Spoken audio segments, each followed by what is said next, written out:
Good morning, Claire. Good morning. Look at all these people, Corinne, Emma, Joanne, Nicole. Let us know in the chat if you can see or hear us. We'd love to know that it's well working. So hello. Anika. Oh, I hope I pronounced that correctly. Crystal, Corinne, say hi. Hey, Tanya, thanks very much for letting us know. And Emma's done a chat to everyone, as has Joanne. You can choose whether you speak to everyone or hosts and panelists, which is really awesome. Hello, everybody. We're nice and early. Let us know what organization you're at. Where are you in the country? What country you're in? Of course, we'll have some international guests potentially. So let us just chat away and let us know anything about yourselves. Greetings from Brizzy. Anika's in Brizzy. I mean, I'm just over the border in Queensland too. Right on the border, actually. Crystal's in Sydney. Hope it's as nice in Sydney as it is now after all these winds. We've got a lot of people coming today, Claire. So really excellent stuff. Oh, wow, look at from the Police Community Youth Club, I think. Oh, New South Wales State Office is Joanne. Well, we've got people from all over. Gold Coast to Tracy. I'm in Palm Beach. Where are you? Police Citizens Youth Club. Sorry. There we go. Oh, and we're about ready to go now. Right. I'll stop chatting away and we can get going.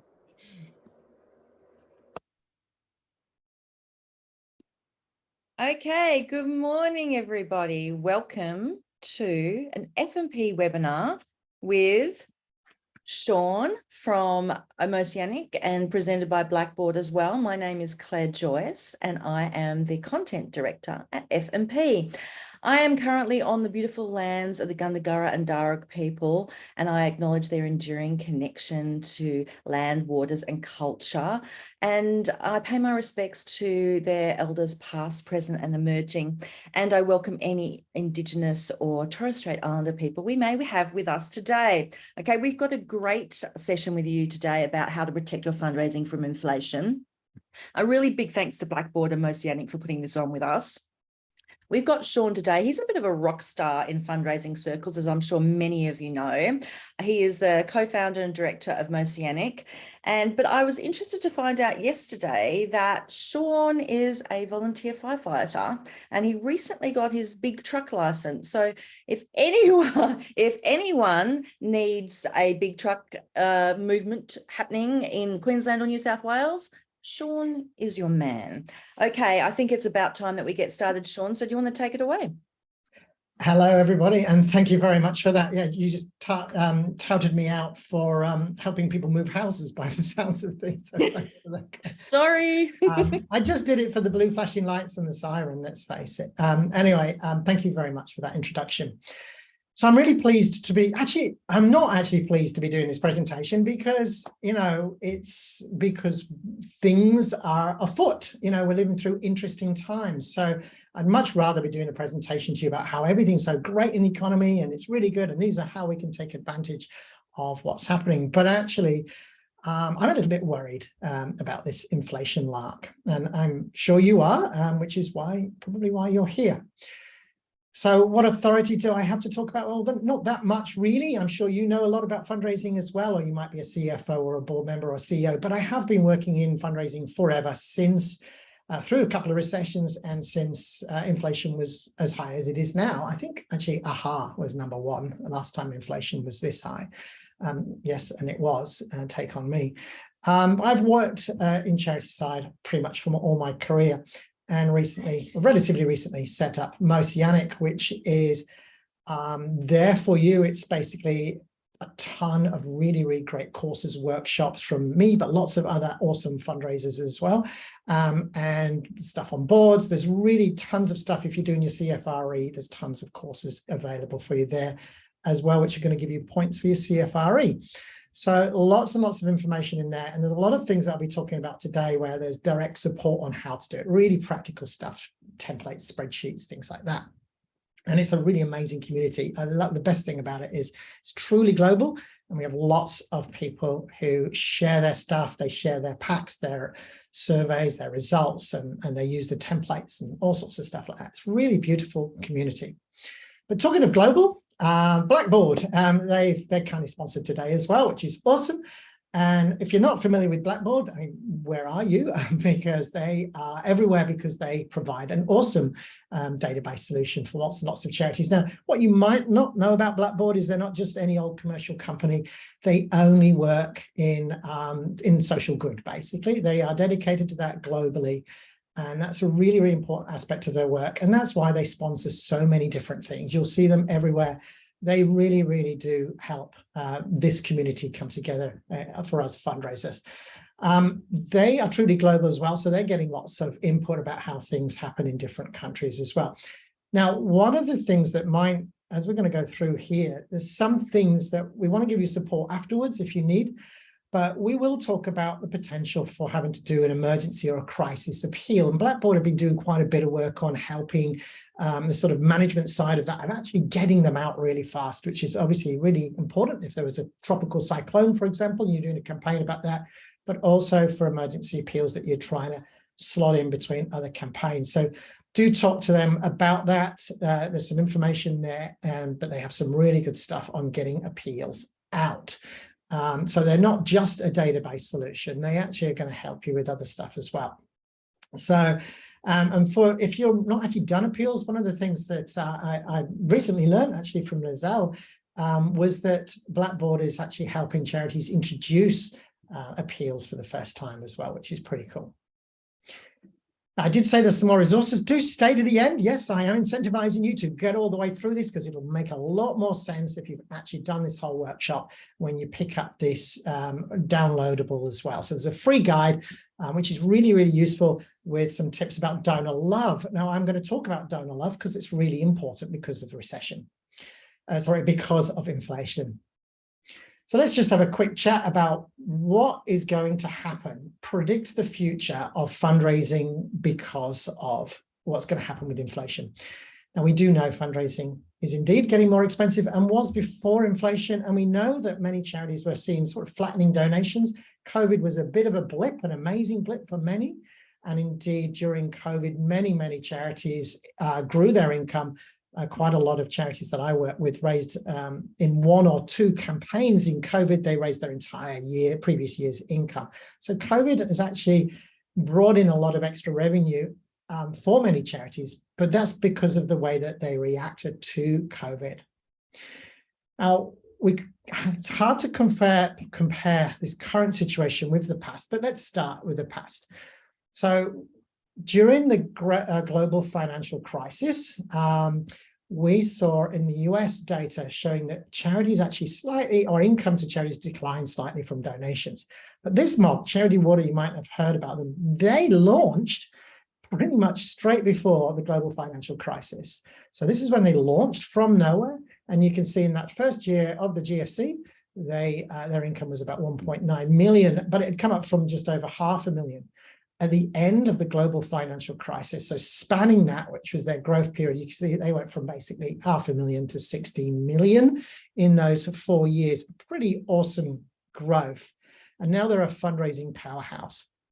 And that is just one example of many charities who just steamed through it and actually grew, whilst other charities, more established charities, actually had a bit of a decline, particularly in the US, where we've got a lot of data on this. But anecdotally, it looks very similar to what happened in Australia. So the GFC had, basically a lot of mixed fortunes. We had a lot grew, but a lot more charities actually didn't have a lot of growth. And this happened in COVID as well. And the big difference between those two is pretty simple. Nearly always it was because the ones that didn't grow were worried about it and cut back, or they were totally reliant on a very narrow portfolio of fundraising revenue. So those that cut back went backwards, and those that basically made all their money, for example, from physical events, often, but not always, went backwards. A lot of them pivoted, of course. There was an unprecedented use of the words unprecedented and pivot, but there we go. But like COVID, we didn't really have a fundraising context, historical, information, because we hadn't had a pandemic along with fundraising results to compare what would actually happen. And so we can't rely on history with what's happening now either, because this is different.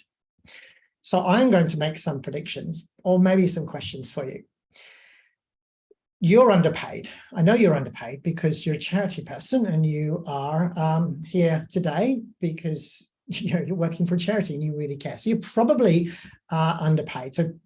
And you're probably underpaid at a rate which is much less than what other people, perhaps not hospitality sector, but other people as well, we do tend to underpay. And this is really important because right now, if there's any CFOs or CEOs or board members watching, please take note to pay your people properly, because you're going to have to really compete even more, because we've got full employment practically and ridiculously high inflation. That means that people are getting poorer, basically. So they are going to move to jobs that pay them properly. And charity sector is especially vulnerable to that because we don't pay on average as much as the commercial sector, and we probably should. At the same time, we've got other pressures with paper and print is actually rising, or was rising, above the rate of inflation, even before inflation started to go big. And other things have just been increasing because of regulations and all sorts of things. Just in general, fundraising costs have been going up above inflation anyway, which does make us perhaps a little bit more vulnerable than many other industries. So one of the questions then is, right, it's going to get more expensive for us, but our donors going to give less. That's the next question. So one of the things that I think we can rely on when we look at data is, generally speaking, we can see that when donors feel the pinch, they don't give less to each charity. They tend to reduce the number of charities. Of course, there are exceptions, but generally speaking, it means that they're going to make a tougher choice about who they support, but hopefully they won't reduce the amount of money that they're giving to you. If they do, it's likely to go to zero rather than a reduction. We also know that generally in economic times, mid and major donors don't really pull out. We worry about it, but they tend to be more buffered from whatever happens with the general economy. We don't know this time. It is different, but generally speaking, they've been the group that have really been particularly reliable in terms of helping charities in tough times. Bottom line, hopefully not too much of a panic, especially now. What I did is a very simple model. This charity's got an ROI of 3, so they're making $3 for every dollar they spend. Their fundraising costs are increasing at about 10%, but their donations only 2.5%. So this is not that dissimilar to many charities in Australia and New Zealand right now. And what this is showing you is, if that carries on going like that, then basically you're going to have a slight decrease in your net income between this year and next year, just a slight decrease. Nothing to really worry about, possibly, but it should be able to be coped with a bit of extra work. However, if we don't get that work right, you're going to disappear. So in the long term, at those rates, and if your ROI overall, your fundraising, for example, if you didn't have a lot of bequests, if your ROI is lower than that, then it's actually going to be quicker for you that you would disappear. It's only a theory or only a model, because of course you're different. I'm very happy to model up on your charity about what might happen, but really you are going to go bust if you have fundraising costs increasing higher than your donations eventually. But that's just fundraising, right? So I've just been talking about fundraising costs here. But in actual fact, with inflation, as opposed to a normal depression or something, or recession, your service delivery costs are going to go up in a couple of ways. One is you probably underpay those staff too, and it's full employment, so they can move and go and get another job. So you're probably going to have to pay your service delivery people more money, and which you should do anyway, which is good. And then there's all these others, depending on how you deliver your services. We've got lots of other costs as well, which might raise more than inflation because of the nature of our services. And if our people are feeling the pinch, which they are with energy prices, petrol prices, and all those sort of things, You might be in a service in a charity like in a mission, for example, like Mission Australia, where actually you're having to increase services. There's more people that you need to reach. So you could get like a triple whammy. Fundraising costs are going up, your cost of delivering services are going up, and you've got an increase on demand for services. So these things do make me really concerned. But there's not a lot you can do about inflation, but let's see what we can do about this. The first thing is to really understand your situation. If I have a room of 100 fundraisers, like at a conference recently, and I said, who knows what their charities reserves are? 8 people would know what their charity reserves are. Really easy to find out. Just have a look at your annual report, chat to your financial manager. But really be on top of your fundraising metrics and measures, yes, but also on the organization's measures. I had a chat to service delivery.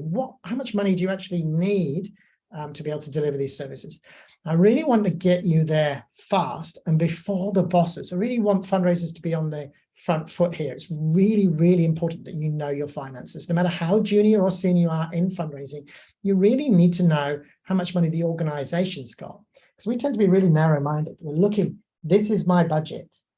But actually, your budget is an artificial construct that is being designed and passed to you through whatever means that got that there.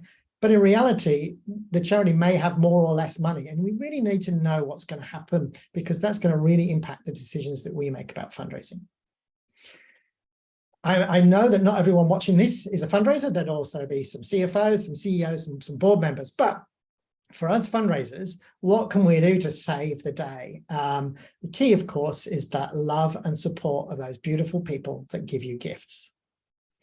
So one of the worst things that we can do, and bosses do often do this, and if they get to look and do these modeling on their own, and they're not talking to fundraisers, they go, right, well, look, we're just spending $22,000 on this fundraising thing. It's only getting us donors for the future. We need to pull back on that, or all these bequest stuff, or we pull back on that, or we pull back on fundraising.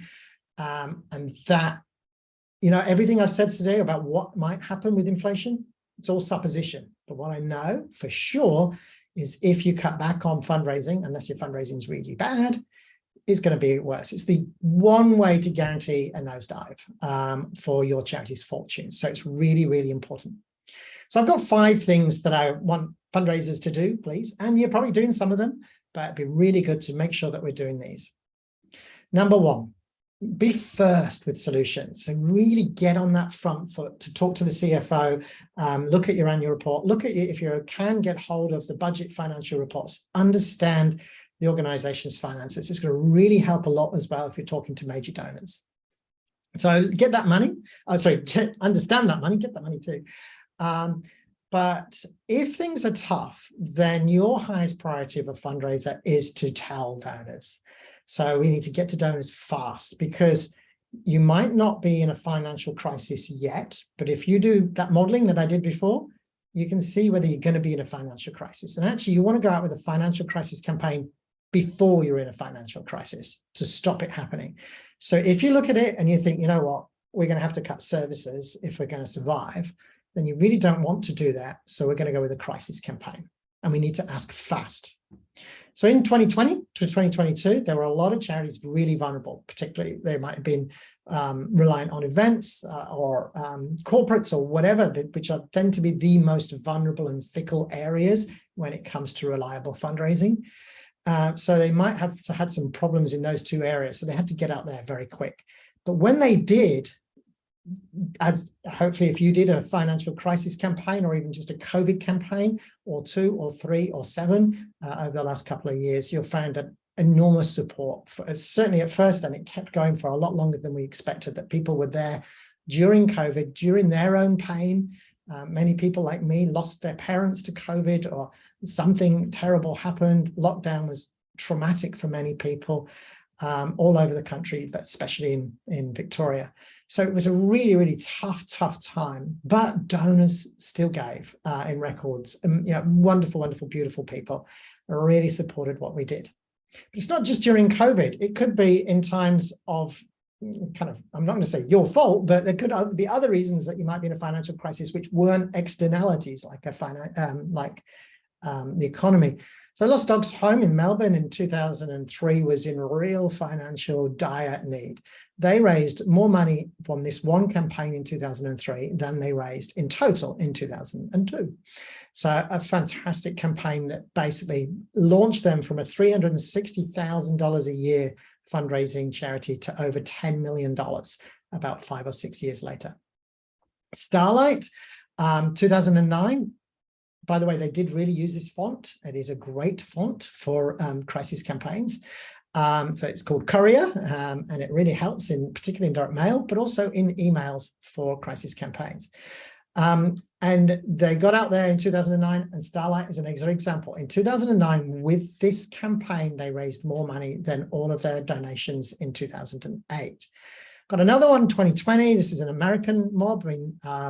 They went out using a template. The reason I use those is they were the first to basically kind of use the same template that the Lost Dogs Home and Starlight did. So actually within Moceanic, we have a lot of templates like this that have been used time and time again across the world in various, this have been used, I could have showed you the one in German, there's one in French for Quebec, we've got all sorts of different languages, ones in Chinese as well for Hong Kong. So crisis campaigns, this formula that we have here just works. And if you're worried about a crisis, then do chat to me about it. I am very happy. I do a lot of pro bono work, so I'm very happy to help you not go into a crisis. So book Sean now is a useful link if you want to chat to me about that, because we don't want you in a crisis. And if you do, I've got some really useful tools for you. They're useful even if you're not in a crisis, because number two, really want you to keep asking. So it's very tempting to be worried about our donors, and bearing in mind that if they do cut back on their giving, like I said, they're more likely to reduce the number of charities rather than reduce the amount of money that they're actually giving to each one. More likely, of course, it's statistical, so it doesn't mean that's definitely going to happen with all of your donors. But so they may be more choosy, so you need to be in front of mind. So one of the things that we might want to do in a crisis is cut back on the number of appeals because we want to save money. Please don't do that. We actually might even want to increase the number of campaigns, not decrease them. But even if you're not in a financial crisis, still talk about things costing more, demand for services increasing. Be really honest and upfront. These are beautiful people that care about your cause. Do make sure it's really cause focused and that's not about you, it's about the cause. Remember, you don't help people, they do. So I would also make sure that we do acknowledge the agency there. So what will happen is sometimes it's taken out of the charity fundraisers' hands with boards and senior management say, no, we need to, it's tough. We don't want to bother these beautiful people. We want them to, we don't want to annoy them. So we don't think that they can donate right now. So effectively, we might not ask them. Now you are asking and they can say no, and we should recognize that. And when I talk about donor care, we should still acknowledge that people might support you, even if they haven't actually made a gift there and then. So we want to make sure that we are giving them and letting them make that choice and not making the choice for them. Your monthly givers. So you might have some monthly givers. You might have some people, I just don't know, I hope not, but you might have an increase in the number of people that might be choosing to cancel. They might have 5 charities as monthly donors, and they might reduce that. Because let's face it, things are ridiculously expensive. So we really want to be on top of our save strategy. So what do you do if someone rings up to cancel a monthly gift? What do you currently do? If someone's giving you $50 a month, normally nearly all charities will just say, oh, okay, thank you, we're really sorry to lose you, blah, blah, blah. Would you like to stay in touch? And what we actually want to do is get them down to 10 or even $5. We want to keep them if we can. We just want to keep them. And in that conversation, like, you can talk about inflation, talk about the problems that you're having as an organization. Would they be able to reduce it to a more affordable amount for a period of time? You can also do gift holidays as well. So we'll pause for 6 months and then we'll get back in touch with you. Not as good as keeping them on a lower level because we really want to keep those credit cards up to date and all that kind of stuff. So it's really good to make sure you are totally on top of your save strategy. Now, the other thing is to say thank you properly, because I've done lots of mystery shopping exercises and charities are really bad at saying thank you. The normal thank you, if you do get one, is here's your tax receipt. Sometimes it doesn't even actually say thank you in the tax receipt. Most of the time, it doesn't acknowledge what my gift was for. It doesn't connect to the case study that was in the campaign that got me to donate. they're pretty poor. And it's basically free to improve that, because you're going to send your thank yous anyway, I hope, whether by email or phone, or by mail. But I really want to get really good thank yous. Really, really important part of that process is to get my donor care right. And do get back and tell them what we're doing. Use video, even with your mail donors. If you have their emails, use videos. There's two types of videos. This is one for a charity that basically helps people see again. And this kid got that gift. I'll just make sure audio and video is going to share. That should work. Here we go.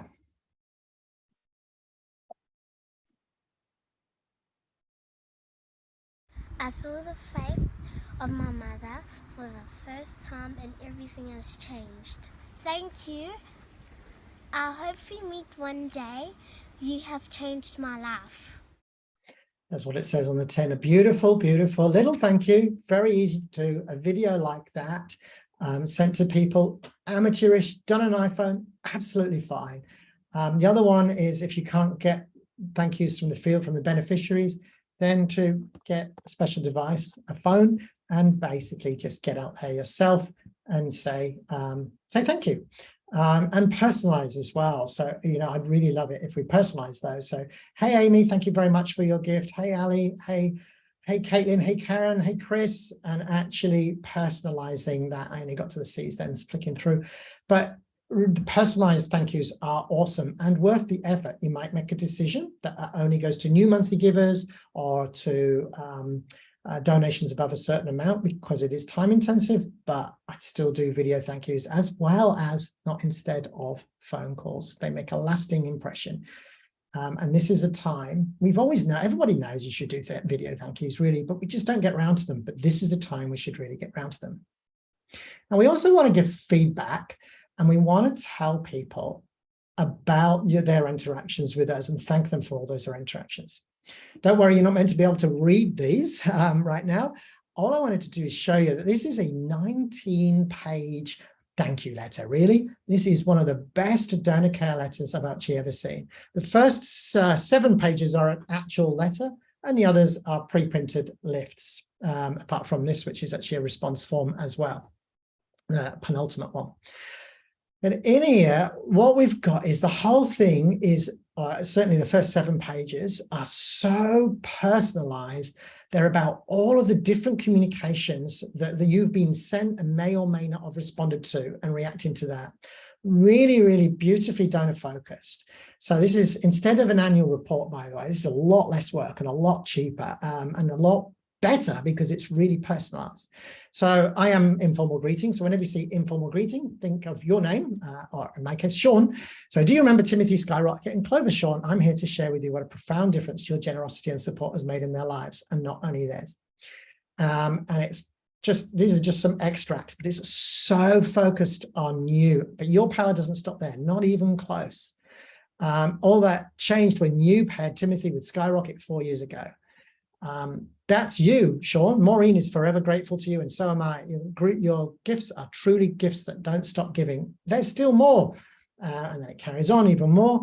And what they're doing is they're referring to each and every communication that they've had for me, the appeals they've done, the appeals that I have donated to, the appeals that I haven't donated to. They're recognizing my support for that charity over that period of time. This would be a fantastic thing to do. So if you launched an inflation type crisis campaign, then in a couple of months, I'd want to have a report like this to people. Really, really great stuff. Fantastic approach and lovely PSs as well. And they did put a lift in, and they basically featured all of the service dogs that were placed with people during the period of time that this donor, or the donor support over the last year, and that had been featured in direct marketing campaigns. So a really smart thank you letter, relatively easy to do as well. It's just a matter of having a couple of paragraphs that are personalized throughout, based depending on people's support. Again, if you do want to have a chat about these donor cares, I love them, and I'm very happy to give you some examples and what have you, and get you involved. But please, please, donor cares save you so much time compared to annual reports, and they're so effective. And I would want to do one every year around January, but right now I might do a special one around the impact of inflation on your organization, even if you're not in a financial crisis. Like, what are you doing about it, and how they help you put in the position to do that. The last, number 5, what I really want you to do is check out your portfolio. Make sure that you're not vulnerable for the future. So protect your future.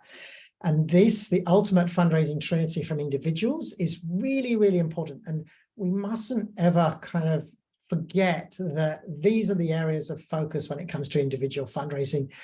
And they all have different roles to play. Monthly is our accountant stream, right? It's nice and soft, and it's not likely that all your monthly givers are going to suddenly drop away. Whereas your bequests are slow, they're up and downy. There's more money in bequests than everything else in individual fundraising if you're good at bequests. It beats everything else. And then we got mid and major donors as well, which is usually the quickest, cheapest, easiest way to increase revenue, especially in a crisis. It's where I would start. The first thing, if I did a crisis campaign, is I'd go out to that group and say, we're going to do a crisis campaign. Will you provide match funds for that crisis campaign? And I have a special process and a load of templates for doing exactly that, how to identify them, how to actually get out there and ask them. I even train people on how to ask in person and in donor webinars. So go from that, and then use that match fund in a really solid appeals program. So really want it, which is the base of all of these 3. So it's really important that you're investing appropriately in these areas. And to be honest, it's not really a matter of opinion about how much you invest in these. It's a model. You can work out what is the optimum amount of money that your organization should be spending in these areas, depending on your current donor base. Right, well, there's 5 things that I think could help you, you need to do really, to help you through this crisis. Even if you've got fat reserves, we still want to be making sure that we're on top of all of those things. So we know prices are increasing. We don't know what impact that's going to have on donations. We can't do anything about inflation. I suppose we could not buy expensive things, but it's not going to make a lot of difference. So we can't really do much about inflation, but we can do our best fundraising ever. And if things look bad, then please press that button and get out there with a crisis appeal, preferably before you get into trouble. And again, please, I'm very happy to do a free session with you on that. It's so important that I don't want to see any Australian or New Zealand or any charities, going down the pan as a consequence. I've just got some steps for you, but just a reminder to ask questions in the Q&A, please. If you've got any questions, do stick them in Q&A. There's a lot of people, so it'd be wonderful that we could have some questions. And if you're watching the recording, then please just email me with any questions. I'm very happy to chat, or book me for a chat. So what are the next steps for you? What to do? Understand your finances. Make sure that you really know. I mean, you should know this regardless of an inflation crisis. Just really be on top of how much money is it. Really helps you when you're putting your budget together, because you go, oh, this is what we spent last year. We'll ask for a bit more. But have a look at the overall situation for the charity, and have that context when you're putting your budget together. Keep asking, making sure that you stay with donors. Interestingly, if some people do stop giving to you, I'd still keep asking to them. And actually, if people stop giving you one-off gifts that normally are regular gifts or frequent donors, I would start now, in the middle of a crisis, I would start talking about bequests, because they might be having to penny pinch because of petrol and gas and blah, blah, blah prices. But I would still say, well, I understand this and it's really tough for us, but I totally understand your situation. What would you be interested in? And I'd start that bequest journey with them as well, because that's actually a really good time. Believe it or not, when people who have been frequent one-off givers stop giving, it is actually a good time. There's not many bad times for a good bequest conversation, but it's a good bequest conversation time. Try and save those regular givers. We really want to make sure we'd rather have a lower amount, which we can have a big chance of getting up, than a drop. It's going to be a really big difference for us there. Push more. You might want to spend a little bit more on your donor care and on your donor love. If you do a nice, beautiful impact report or financial report or annual report, then it's not going to save you money. So just don't do that. Do the legally required stuff on the internet for your finances, but don't do a pretty beautiful financial or impact report. Just do a personalized annual report. It's so much easier, so much cheaper to print, so much more effective. So that actually might save you some money. So that's a pretty cool thing. Check out your fundraising portfolio for the future. And if you do need anything, please do feel free to contact me. Now, I did promise you a link before we go to questions. I did promise you a link. Yeah, just click on that link and get this really useful little tool that I think you'll find helpful. Just some really good tips on the donor love area. So I'm hoping that we have some questions. So I'm just getting myself organized here. So I can actually see the Q&A and everything. And Claire, I have some questions. I'm going to ask you some questions that have come in. In the Q&A box, we've got a question from Pauline, Sean, and she asks, what's the norm for sending personalized videos embedded into an email or via SMS? It's depending on the technology. We're just about to try another technology, but nearly always it's going to be through a link. There have been lots of attempts to embed into emails, and they tend to be a bit tough. So I'd still have it in the email with a little play symbol on it, but that might actually be a link. Now, I love SMS videos, or there is not enough testing to know if I prefer to send them by SMS or even WhatsApp, but we just don't have enough evidence about whether people can actually watch them and stuff like that. But that would be my preferred approach. And indeed, a lot of charities that I've worked with, we've got volunteers to stand in front of something like a logo and just say, hey, my name is Marsha and I work at Salvation Army. And I'm a volunteer, at Salvation Army. And I just wanted to say thank you, Sean, for your kind gift. You've now got my number. If you want to get in touch, please call me. Bang, send on text. That's one of my preferred ones, really personal and really awesome. So the key is to not worry about how you're going to deliver them. Just decide to deliver them and then just deliver them. Even if it's just by email, I'd be very happy with that. Okay, great. Thanks, Sean. Thanks, Paul.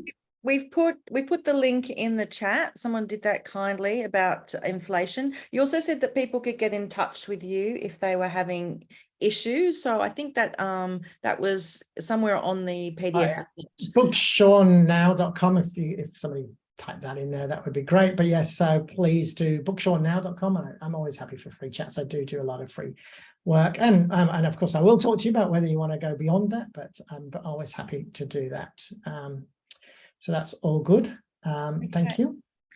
Okay, I've got a question here.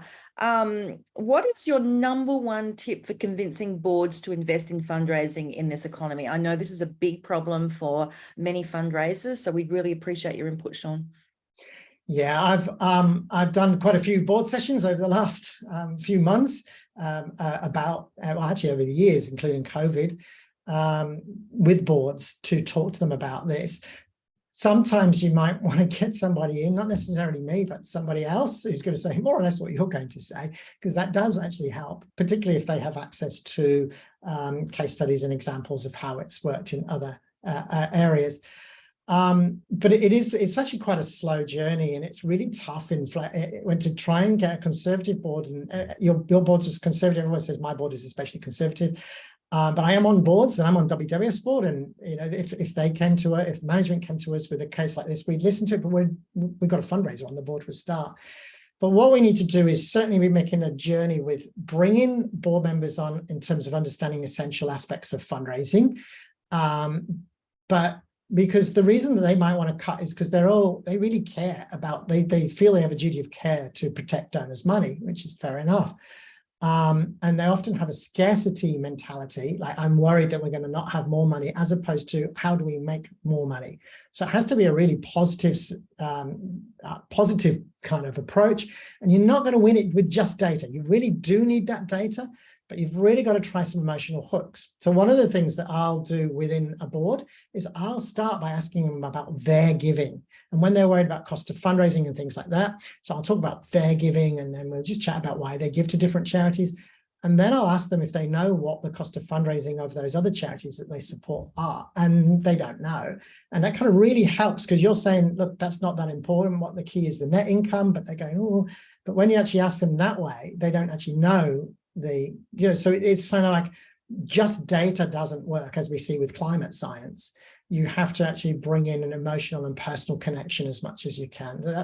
And the other is have a long-term plan and work out who your allies are on the board to help you get that through. I do so much work with fundraisers and CFOs and CEOs on that journey with those beautiful volunteers that are giving their time up, but really don't know anything about fundraising.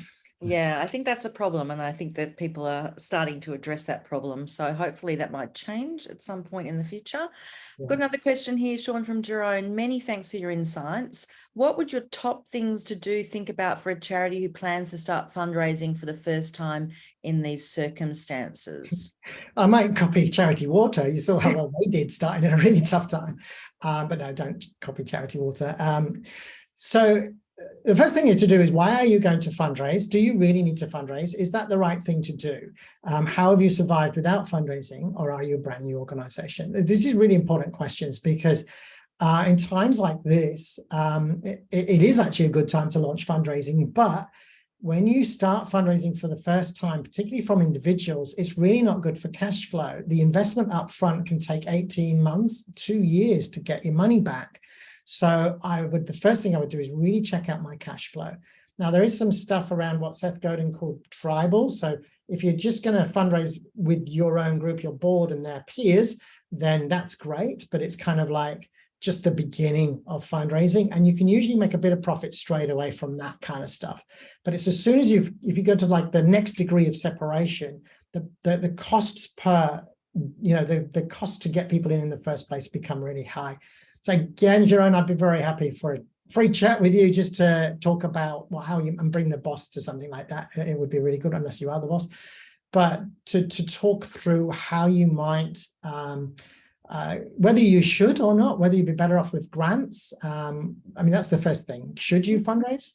And if the answer is yes, then have you got the cash to do large stuff? If the answer is no, then we really got to work on connections and a few major donors and trusts and grants. Okay. And good luck. Yeah, Lauren asks a related question, and I think she's worried, do you risk looking desperate if you do a crisis appeal? Well, I don't know the word, but yes, you do, but only do a crisis appeal if you're desperate, basically. So yes. You are desperate, so you need that crisis appeal. Yeah, that's right. I'm really like those, in those crisis campaigns, some of the language in them is just beautiful. The template is just full of gold. I think it's a transparency, right, Sean? Like, absolutely, you're telling them like it is, and you don't need to hide behind the fact that you're in trouble. And Lost Dogs Home use this desperation. The Lost Dogs Home has had a terrible year. Donations have been hit so hard. I'm worried about our ability to provide our vital services, right? So they're not, that is desperate. But not only did they make the whole year's income from this, they then used this as their acquisition piece and made profit on acquisition. Because they're local and well known in Melbourne, that was a pretty sensible thing to do in 2003. Please do not think that I'm suggesting you do that right now in 2022 or 23, depending on when you're watching this. So I would, but you see, that's pretty desperate. They used that and that transformed them. So yeah, and here, Starlight, how about this for personal responsibility? Starlight is facing an unprecedented financial crisis, which is forcing me to make decisions I never imagined I would face just 12 months ago, decisions that will impact the lives of thousands of sick Australian children this year. Even when I wrote to you at the end of March, I was not sure what action we would need to take to keep the essential core of Starlight's work going. I knew I might have to cut some services, but things are tougher than I imagined. Hey, Lauren, that's pretty, was it Lauren who asked that question? That is pretty desperate. And it worked and it bounced back, and now Starlight is doing really well and won awards the FIA year before or last year anyway. And the same with ECAD as well, just getting there. And you're right, it's about transparency, it's about truth. Yeah. Okay. I wanted to ask you a question, Sean, when you said about, keeping the donor when there's a crisis, or, as inflation as it is now. Now, when there was a GFC, I tried to not donate anymore to my favorite charity and they put me down to $10, which was great. I was like, oh yeah, I can do that. That's all right. But the interesting thing I thought was that afterwards, no one ever asked me to go back up again. So I've been doing $10 since 2008. Oh, that's a very good catastrophe. So I just thought about, like, after the crisis is over, You do And I need to keep go thinking, back. but then I keep forgetting. And then and then the invoice comes, I was like, oh, I didn't put it up again. And no one's ever asked me. So how do you think people should handle that at certain points? Well, it's actually systemic. The first thing is probably the people that did the downgrade in the first place had a plan for upgrades, but they left because of the revolving door that is the fundraising world. And because we don't pay people properly, and they move, and we don't invest enough in training. We don't invest in their careers, you know. So we're a pretty poor profession at investing in fundraising, training, and support. Which is why I created Moceanic, to make sure that that was available to people, and that is reaching 10,000 people or so now with some really useful training materials. But you've got to invest in that training, and if someone says, we can't afford to spend $450 on a course on Excel, or $600 to join Moceanic and get access to these, or to invest in Blackbaud here, actually, I get if Kevin's around, it'd be really useful to bring him in. But one of the things that I see with CRMs is I work with a lot of charities who are basically changing databases, and I go, why? And they go, oh, well, this one's no good. And I go, what training have you done on it? And they're like, oh, well, you know, we did this, and they haven't, you know, and blah, blah, blah. They just don't train people well enough. So people quit because the database is great. Oh, they change databases, which I always say the best database is the one you've got. That's true. Yeah. But invest in training. Right. So back to your answer, what do? We lose people, and we don't have that plan written down, and it isn't solid, and it isn't in place. So yes, you do need to do that, and it does need to be part of your plan, and everybody should get a pay rise. So, train people on your CRM is another thing. Which I know I still get lost in my own CRM, so at our work. So I've got a question from Whitney. Sean, if you could do just one thing to thank donors other than actually saying the words thank you in your communications, what would you do? Coming from a charity with big aspirations but limited capacity. I don't quite understand. Without saying the words thank you. Yes, just I guess to show some donor love, one thing that you would do that was a bit unusual, or a bit, you know, that. Oh, other than Whitney saying we already do that. Okay, good. Yeah. All right. So I would look, particularly if you produce an annual report, I'd scrub that and replace it with the annual donor care letter. And I've got lots of examples and templates of those, but because it's a lot cheaper and much more effective and personal. And I would do I'd kind of triage, like I'd decide who, because you're only a small organization with lots of resources, but I would send video thank yous to the top 20, 30, 40, 50 people. That would probably be one of my priorities, because most income is a Pareto principle. 80% of your money comes from 20% of your donors. So I would love all 100%, but I haven't got the same resources to invest in them all. So I would want to be making sure that I do really good thank yous for those 20%. At the same time, I want to reach everybody, because we know, there's more money in bequests than everything else that we do. So we really want to keep people on board as well. That's an interesting point you made, because you said that earlier, Sean, about bequests. It's a good time during a crisis. So how do you start that conversation at this point in time when people might be worried about their day-to-day, let alone what's going to happen in the future? Yeah, it is tough, isn't it? When you go, like we got to live, we got to survive. It's a really important one, particularly when someone does decide that you're the charity that they might cull. I would just say, well, I would call them, and talk to the person that used to give a lot of money. So if you have people who give $200, $500, for example, and they just haven't given anymore, but they had a really good pattern, ring them up, say, hey, inflation, is that, it's tough. I do understand we've got a few donors who are pulling back on gifts right now. Is there anything we've done? Do you still love us? And they'll all say yes, by the way. Unless you've done something really bad, which is unlikely. So they're going to still love you. And then you say, have you ever considered putting any charities in your will? And that's the way I'd probably begin that conversation. We do have a full-on bequest course on how to have that conversation and stuff, but I think that's where I'd start. So it's like, we're looking at other ways that people might support us other than just donating $200 at Christmas, or as well as.